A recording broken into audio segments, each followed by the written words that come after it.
হ্যাঁ কি বললা কি বললা? রিক্সা উঠবা, এটা কার রিক্সা? হ্যাঁ শিবার দাদার। তো শিবার দাদা রিক্সা উঠো, শিবার দাদা এসে দেখলে তোমাকে তো পিটি দিয়ে দিবে না। হ্যাঁ পড়ে যাইও না। এই যে উঠে গেছো, বাহ রিক্সা উঠে পড়ছো। এবার তুমি একা একা রিক্সা চালাই চলে যাও, আমি এবার হচ্ছে বাসায় চলে যাচ্ছি। কেন তুমি রিক্সায় উঠেছো আর তুমি এখন রিক্সা চালাবে না? নেমে যাচ্ছ কেন? হ্যাঁ চলো চলো চলো যাই, শিপার দাদা এসে দেখলে তোমাকে পিটি দিবে। চলো চলো চলো চলো এদিকে যাই। না এদিকে যাবো, আদিতে দেবো আসে, চলো। ওদিক দিয়ে না, এদিক দিয়ে যাও।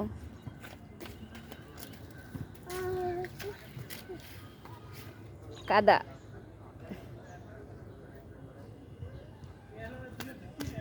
এ জুতো কাদা লাগাইছ।